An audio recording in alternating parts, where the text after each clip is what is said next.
रूस के राष्ट्रपति व्लादिमीर पुतिन एक बार फिर पश्चिमी देशों के खिलाफ हमलावर हो गए। उन्होंने वैश्विक व्यवस्था के लिए पश्चिमी देशों की आलोचना की। उन्होंने कहा कि अगले रूस की अध्यक्षता में शिखर सम्मेलन आयोजित होगा, जो निष्पक्ष वैश्विक व्यवस्था स्थापित करने के लिए समर्पित होगा। नमस्कार, मैं सिमरन शर्मा स्वागत करती हूं आपका यूबी न्यूज में, जहां हम न सिर्फ खबरें लाते हैं बल्कि उसका बारीक और सटीक विश्लेषण भी करते हैं। ब्रिक्स सम्मेलन 2023 15वां वार्षिक सम्मेलन है। इस अंतर्राष्ट्रीय सम्मेलन में 5 सदस्य देश हैं: ब्राजील, रूस, भारत, चीन और दक्षिण अफ्रीका, जिसमें राष्ट्रीय अध्यक्षों या सरकार के प्रमुख भाग लेते हैं। अगस्त 2022 में 15वें ब्रिक्स शिखर सम्मेलन के दौरान लिए गए निर्णय के बाद रूस ने 1 जनवरी से ब्रिक्स की अध्यक्षता संभाल ली है, जिसमें 10 देशों को शामिल करने के लिए संघ का विस्तार किया गया है। इन 10 देशों में मिस्र, इथियोपिया, ईरान, सऊदी अरब और संयुक्त अरब अमीरात शामिल है, जो वैश्विक मामलों में संघ के बढ़ते प्रभाव और भूमिका को दर्शाते हैं। इसी के साथ ब्रिक्स समूह अब 10 देशों का संगठन बन गया है। रूस के राष्ट्रपति व्लादिमीर पुतिन इस समिट में आने से पहले ही मना कर चुके हैं।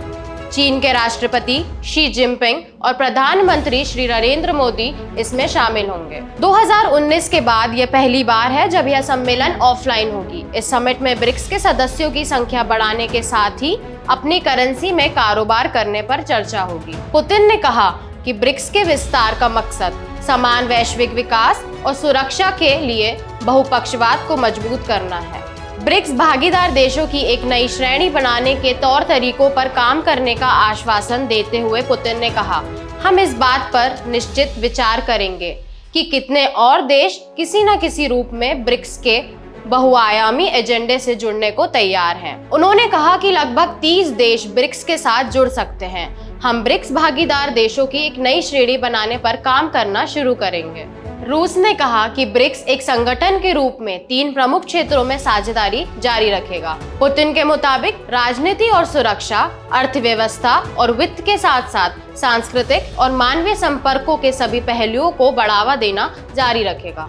पुतिन के मुताबिक ब्रिक्स के सदस्य देश ऊर्जा और खाद्य सुरक्षा सुनिश्चित करने पर भी काम करेंगे।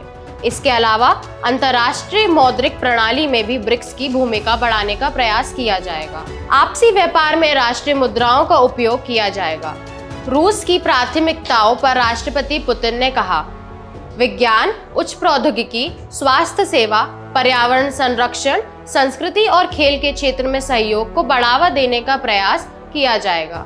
रूस के अलग अलग शहरों में 200 से अधिक कार्यक्रम आयोजित किए जाएंगे। तो ये थी हमारी आज की रिपोर्ट, और आपको ये कैसी लगी यह हमसे जरूर साझा करें। यूबी न्यूज इसी तरह लाता रहेगा आपके लिए देश विदेश से जुड़ी खबरें। धन्यवाद।